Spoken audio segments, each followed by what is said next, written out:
किशोर, हम ये भी देख रहे हैं कि यहाँ पर चाहे बीजेपी के कार्यकर्ता हो या फिर कुछ नेताओं, कई बार ऐसा भी देखने को मिलता है कि जो फेरबदल है वो थोड़ा सा हो जाता है या फिर अपनी पार्टी छोड़कर दूसरी पार्टी में वो चले जाते हैं। और आज भी हम देखेंगे कि बीजेपी के कार्यकर्ता कांग्रेस में शामिल भी होने वाले हैं। बहरहाल नजर आप बना के रखिएगा। बहुत शुक्रिया। बिल्कुल, बढ़ते आगे भोपाल से अगली बड़ी खबर, जहां एमपी में बीजेपी की जन आशीर्वाद यात्रा लगातार जारी है। बीजेपी शासित दूसरे राज्यों के मंत्री इसमें शामिल होंगे। आज यूपी और गुजरात के मंत्रियों का दम दिखने वाला है। एमपी में मंत्री स्वतंत्र देव सिंह टीकमगढ़ यात्रा में शामिल होने वाले हैं। वहीं गुजरात के कैबिनेट मंत्री हर्ष संघवी आएंगे। इंदौर और देवास में मांगेंगे जनता का आशीर्वाद। एमपी के कई मंत्री भी शामिल होंगे।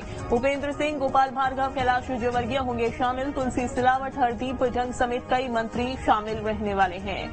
तो गुजरात के कैबिनेट मंत्री हर्ष संघवी आएंगे इंदौर, और साथ ही साथ खुद यहां पर मध्य प्रदेश के तमाम मंत्री शामिल रहेंगे। एमपी के कई मंत्री शामिल रहेंगे। भूपेंद्र सिंह, गोपाल भार्गव, कैलाश विजयवर्गीय इसमें शामिल होने वाले हैं।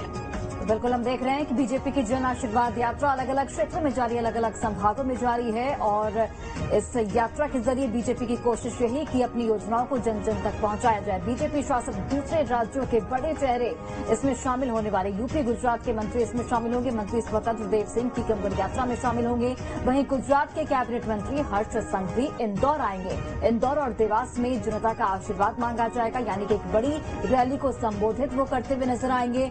इसके साथ ही एमपी के कई मंत्री भी इस यात्रा में शामिल होने वाले हैं।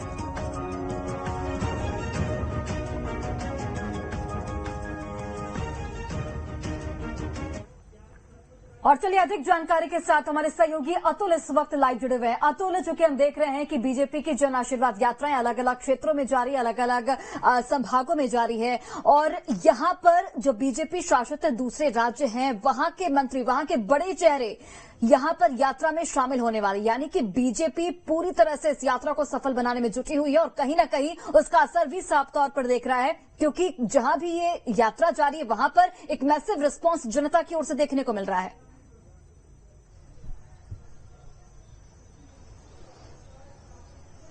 देखिए, बिल्कुल बीजेपी के रणनीतिकारों की यही कोशिश है कि जो जन आशीर्वाद यात्रा मध्य प्रदेश के अलग अलग स्थानों से गुजर रही है, यानी कि ग्वालियर चंबल की बात करें, महाकौशल की बात करें, मालवा की हम बात करें, विंध्य की बात करें, तमाम वो क्षेत्र 5 अलग अलग जगहों से ये यात्रा शुरू हुई थी। वहां तमाम भीड़ इकट्ठी होने के साथ साथ बीजेपी के वो सब चेहरे जो कहीं ना कहीं बीजेपी को लीड करते हैं या जो रणनीति तय करते हैं, उनको जन आशीर्वाद यात्रा से जोड़ा जाए। इसको लेकर देखिए, मध्य प्रदेश ये नहीं, तमाम दूसरे प्रदेशों के भी नेता जो है मध्य प्रदेश का रुख कर रहे हैं, जिसमें सबसे महत्वपूर्ण अगर हम देखें तो गुजरात और महाराष्ट्र, तमाम अलग अलग राज्यों के भी जो है मंत्री और मुख्यमंत्री हमने जन आशीर्वाद यात्रा से जुड़ते हुए देखे हैं। देखिए, आज भी कहीं ना कहीं सीधे तौर पर जन आशीर्वाद यात्रा अलग अलग संभागों से शुरू हो रही है, और ये कोशिश की जा रही है कि जब आम सभा को संबोधित करें, छोटी छोटी जो नुक्कड़ सभाएं करने की कोशिश बीजेपी कर रही है, उसमें ज्यादा से ज्यादा भीड़ इकट्ठी हो और तमाम जो नेता हैं वो अपना संवाद इस आसान तरीके से जनता के बीच में स्थापित कर सके। हालांकि आज भी कई स्थानों से जब यात्रा शुरू होगी तो कोशिश यही होगी बीजेपी के तमाम नेताओं की कि जिस तरीके से एक बड़ा कोशिश की जा रही है कि मध्य प्रदेश में 2 दशकों से जो बीजेपी की सरकार है उसमें जो बड़ी योजनाएं हैं जिसका सीधा लाभ हितग्राहियों को मिल रहा है, जिसमें छात्र वर्ग भी है, महिला वर्ग भी है, व्यापारी वर्ग भी है, तमाम अलग अलग तबकों को जिस तरीके से बीजेपी योजना चला के जो लाभ दे रही है वो कहीं ना कहीं जनता के सामने पेश किया जाए। कोशिश यही है। देखिए, कोशिश इसलिए बीजेपी की रणनीति यही है कि अपनी योजनाओं को जन जन तक पहुंचाया जाए। बहुत बहुत धन्यवाद।